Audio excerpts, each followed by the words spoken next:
सास चली मायके की कहानी। सुखदेव। अरे सुमित्रा, क्या कर रही हो?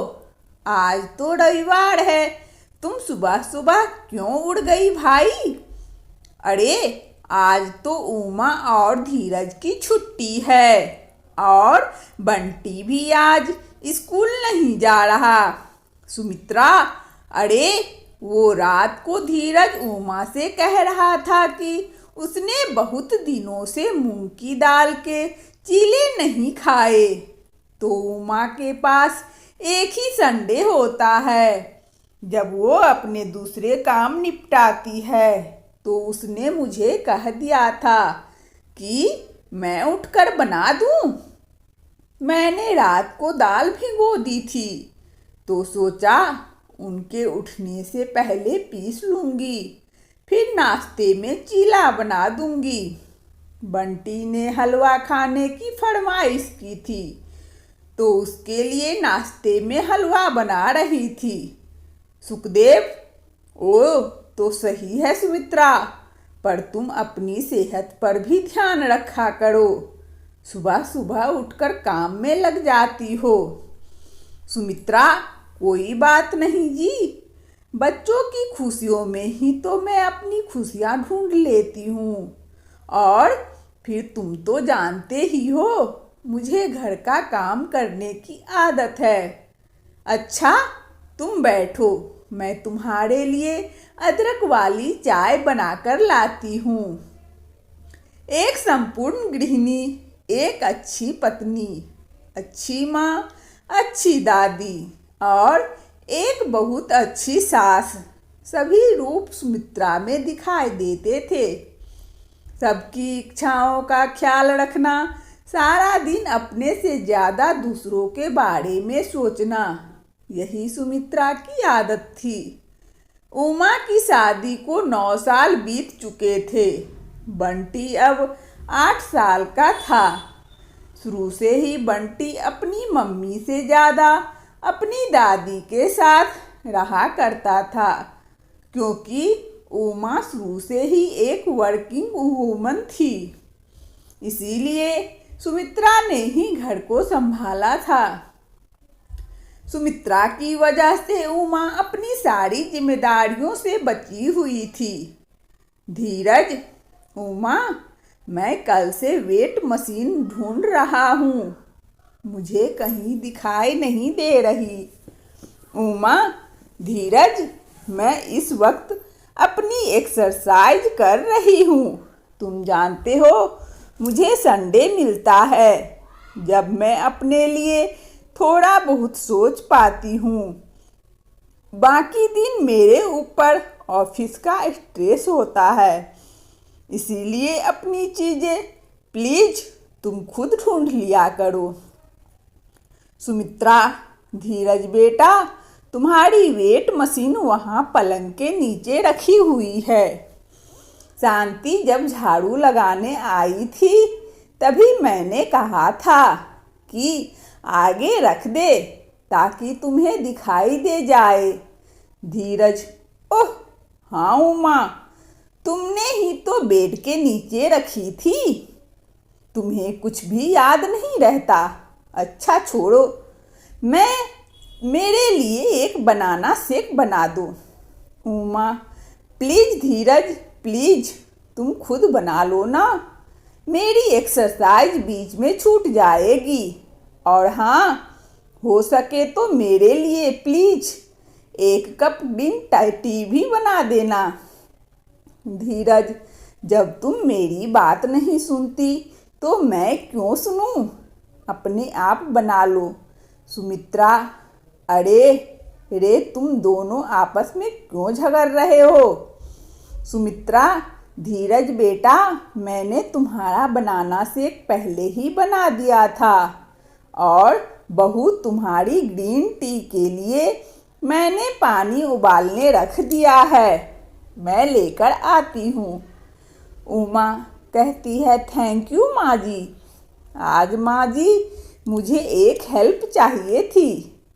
आज मेरी सहेलियाँ काफ़ी समय बाद मुझसे मिलने आ रही है तो आप उनके लिए कुछ चाय पकौड़े का इंतजाम कर सकती है। सुमित्रा, अरे चिंता मत करो, मैं बना दूंगी, इसमें परेशानी की क्या बात है।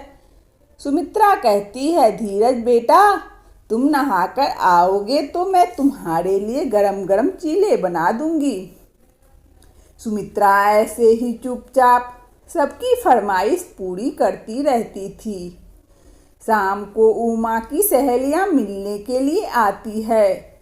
उन सब के बीच सुमित्रा अकेली ही खातेदारी में लगी रहती है। सुखदेव, सुमित्रा, तुम कब तक अकेली करती रहेगी? बहू को आवाज़ लगा लो, चाय वगैरह वो भी बना सकती है। तुम जब तक पकौड़े तल रही हो तब तक बहू चाय डालकर ले आएगी। सुमित्रा, अरे नहीं नहीं, अच्छा नहीं लगता। बहू सबके बीच उठकर आएगी तो परेशान होगी, मैं ले जाऊंगी। अच्छा, यह पकौड़ा चखकर तो बताओ कि नमक कैसा डला है। सुखदेव कहता है, सुमित्रा, ये गलत बात है। तुम थोड़ी बहुत काम की जिम्मेदारी अब बहू को भी देना शुरू करो। वो तुम्हारे भरोसे कुछ भी नहीं करती है। सुमित्रा कहती है, कोई बात नहीं, बहुएं भी तो बेटी की तरह होती है। उमा भी मेरी बहू नहीं, बेटी की तरह है। अच्छा, मैं चाय लेकर जाती हूँ। सुमित्रा सबके लिए चाय लेकर जाती है। जब वो उमा और उसकी सहेलियों के बीच हो रही बात को सुन लेती है और उसके कदम दरवाजे पर ही रुक जाते हैं और आंखों से आंसू छलक जाते हैं। सहेली कहती है, हाँ यार, यह तो बिल्कुल सही कह रही है। मेरे घर कल बुआ जी और फूफा जी आ गया। मेरी रोटी बनाने वाली ने तो छुट्टी कर ली। सारा खाना मुझे बाहर से मंगवाना पड़ा। उमा कहती है, तभी तो मैं अपने आप को बहुत खुशकिस्मत समझती हूँ। मेरी सास तो सारे का सारा घर का काम कर लेती है। बस करना ही क्या है, मीठी मीठी बातें करके माँ जी कह दो, मिनटों में सारा काम कर देती है। मेरी सास को ना मीठी मीठी बातों से बेवकूफ़ बनाना बहुत ही आसान है। अपनी बहू के मुंह से इस तरह की बातें सुनकर सुमित्रा के हाथ पांव लड़खड़ा जाते हैं और वो बड़ी मुश्किल से अपने आंसुओं को छुपाकर ड्राइंग रूम में जाती है। उमा, अरे माँ जी, चाय ले आई। उमा, पता है तुम सबको माँ जी के हाथ की अदरक वाली चाय बहुत ही स्वादिष्ट बनती है, और खासकर पनीर के पकौड़े। सुमित्रा कहती है, बहू और पकौड़े चाहिए तो आवाज़ लगा देना। सुमित्रा रसोई में चली जाती है। अगले दिन सुमित्रा के हाथ में एक अटैची थी, जिसे देखकर उमा और धीरज हैरान रह जाते हैं। धीरज कहता है, माँ, आप कहीं जा रही हो? सुखदेव कहता है, बेटा, तुम्हारी माँ अपने मायके जा रही है। बोल रही है भैया भाभी से मिलने का बहुत मन है। तो मुझे लगा कुछ दिन तुम्हारी माँ को आराम भी मिल जाएगा और अपने भैया भाभी के पास रह भी लेंगी। क्यों, ठीक है ना? सुमित्रा कहती है, हाँ, दीपिका की शादी के बाद वहाँ रहना ही नहीं हुआ और जल्दी जल्दी में शादी खत्म करके हम सब लौट आए थे, इसीलिए रहने को नहीं गई। 1 महीने के लिए जा रही हूँ, 1 महीने बाद लौट आऊँगी। उमा, 1 महीना? उमा तपाक से बोली। सबकी नज़रें उसी की तरफ थी, मानो 1 महीना सुनकर भूचाल आ गया हो। सुमित्रा, क्यों, 1 महीना कम है तो कोई बात नहीं, 2 महीने रह आऊँगी। भैया भाभी तो कहते हैं कि वहाँ आऊँ तो 3-4 महीने रहकर आऊँ। और वैसे भी धीरज की शादी के बाद यहाँ पर मेरा कोई इतना काम नहीं। चलो अब मैं चलती हूँ, बस का टाइम हो रहा है। सुमित्रा बहू, सबका ख्याल रखना। ये रोजाना के कामों की लिस्ट मैंने बना दी है, इससे तुम्हें आसानी हो जाएगी। सुखदेव कहता है, चलो सुमित्रा, मैं तुम्हें बस में बैठा आता हूँ। अपनी सास के अचानक मायके चले जाने से उमा परेशान हो जाती है। उसके ऑफिस का टाइम हो रहा था और उसके हाथ में काम की लिस्ट थी। रसोई में खाने के लिए कुछ भी नहीं बना था। उमा माँ जी अचानक मायके चली गई। मैं सब काम कैसे करूँगी? राशन लाना है, प्रेस वाली से कपड़े लेने हैं, रोजाना का दूध सुबह 6 बजे उठकर लाना है, और इतने सारे काम सब कैसे होगा? बंटी, मम्मी, मेरा लंच। मुझे आज लंच में येलो कलर का पुलाव लेकर जाना था। मम्मी, दादी कहाँ है? दादी, वो तो मेरे रेडी होने से पहले ही मेरे स्कूल का लंच तैयार कर देती है। उमा, माँ के बिना मैं क्या करूँगी? उनके बिना तो यह घर ही नहीं है। मुझे कुछ समझ नहीं आ रहा, मैं माँ जी के बिना सब कुछ कैसे संभालूंगी? अचानक उमा बहुत तेज रोने लगती है। धीरज उसे चुप कराता है, पर उमा और जोर से रोने लगी। तभी दरवाजे की घंटी बजती है। धीरज, उमा चुपचाप हो जाओ, लगता है पापा माँ को बस में बैठाकर आ गए। रुको, मैं दरवाज़ा खोलता हूँ। धीरज जैसे ही दरवाज़ा खोलता है वो चौंक जाता है। धीरज, माँ, आप तो मामा जी के घर गई थी। सुखदेव, बस में बैठ भी गई थी। तुम्हारी माँ फिर मेरे से बोली कि ऐसे अचानक से चली गई तो बहू सब कुछ संभाल नहीं पाएगी। बहू को ऑफिस जाना होता है, वो अकेले अचानक से इतना सब कुछ कैसे करेगी? इसी चिंता में वापस लौट आई कि फिर कभी चली जाएगी। उमा अपने आंसुओं को पोंछकर झट से अपनी सास के गले लग जाती है। उमा, माँ जी, आपके बिना मैं बिल्कुल अधूरी हूँ। आप घर की नींव हो। माँ जी, आपके बिना हम कमज़ोर हैं।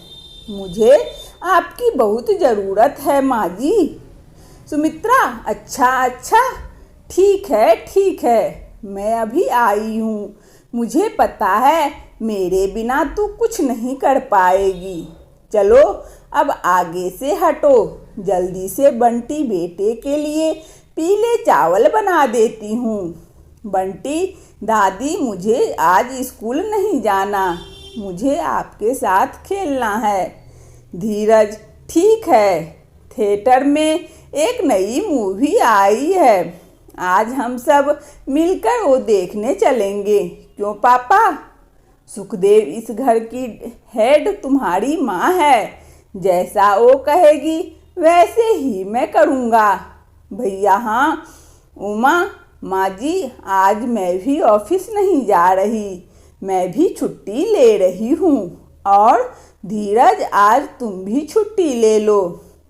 सुमित्रा, अरे तुम सब अपने अपने कामों पर जाओ, काम वाली आने वाली है। अगर हम सब मूवी देखने चले गए तो घर के काम रह जाएंगे।